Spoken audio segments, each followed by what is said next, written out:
Morning.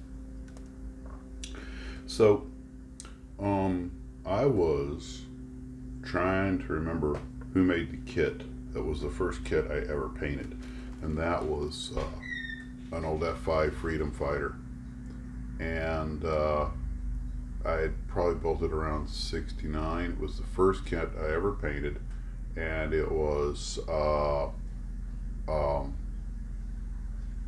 turned out I found the box art. I remember the box art vividly, and I found it, and it was AMT Hasegawa, so it was the old Hasegawa marketed through AMT, and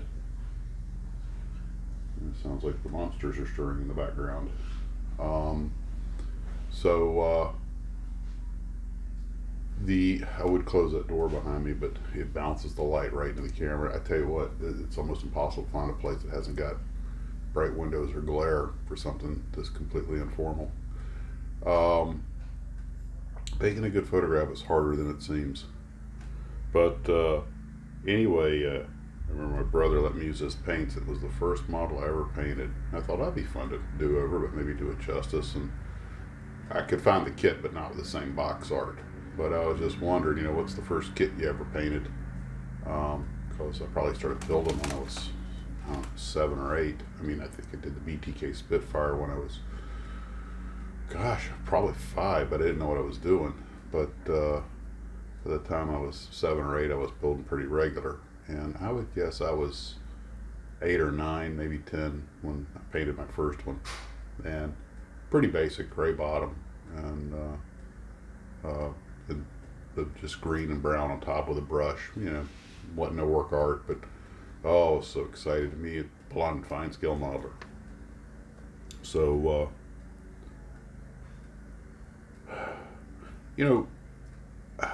I just ordered that resin kit from Fantastic Plastic, that Tremulous Zero Fighter. But I was thinking, I've only built one solid resin kit, although I just got a couple in the mail, and that was the Knox class frigate for a friend of my brother's who served on the original ship of the class, the USS Knox.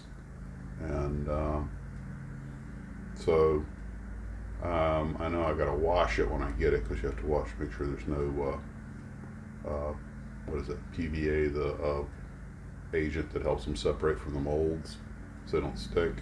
Well, I know you're supposed to wash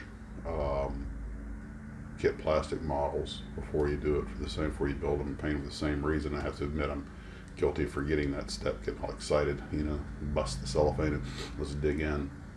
Kind of like eating dinner before everybody's sitting down. Food's in front of me. I'm hungry. It smells good. Yum yum. So how many of you guys actually wash your plastic polystyrene kits before you build them? I know. I'll be better about that in the future. And I am going to link an article down below. Apparently, if I can remember where I put the article. Yeah, I know where it's at. Apparently, I think we had touched on this before, the minor silver lining is that the coronavirus has given a boost to kit model makers. I've heard numbers as high as 40% increase in sales. I know I'm doing a lot more model building, not that I want to see a global pandemic, to help the kit model industry, but take your victories where you can find them. And in the comment section, there tends to be a lot of the same people commenting, which is not uncommon. I mean, that's great. That's a wonderful thing. But I was just thinking, maybe at some point might consider, if you guys do Zoom, just contact you about, would you like to do like a 5-minute interview? Just tell, you could either send a video to me, or we could do it on Zoom, and you just talk about yourself for 5 minutes, and maybe once a week, just say, hey, meet a person in the community. This is so and so, and here's what you get to say. Show off a little your collection, talk about it, how long you've been built, whatever. Just a thought, an idea. So anyway, that's about all there is to that. A lot of air traffic overhead today. I live near a Jacksonville Naval Air Station, so get a lot of military flights going over. to be F-18s ripping out of here all the time, but not so much anymore. A lot of P-3s, but now they've gone most of that P-8 Poseidon, the glorified 737, so they're a lot quieter than they used to be. The old Electras are getting retired, the old Orions. And drove by the base not that long ago. There were still one or two of them sitting out there. And of course, Customs and a couple other agencies have got some of them, although they tend to operate out of Cecil, which used to be a Navy base, but now it's a public airport. At least last time I was out there. It's actually been a couple of years since I was out there. So anyway, about all for this morning. Not a whole lot going on this end. Had some car trouble yesterday, so I'll be tied up with that. I did get cracking on the GTO last night on the 65. It's going together real quick. My imagination, do car kits go together quicker than like model airplanes and stuff? Maybe it's just my imagination, but it seems like I was able to cover a lot of ground real quick. Just, basic assembly, getting a few things pre-painted.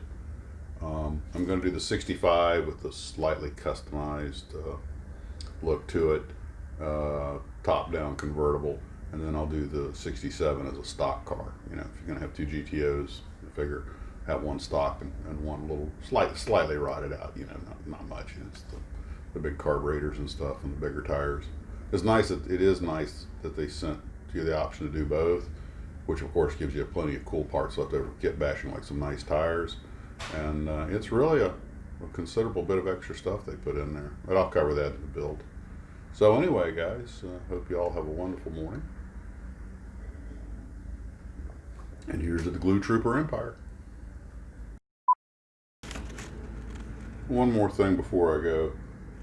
Can anybody explain to me what the story is on this? Am I reading something wrong here?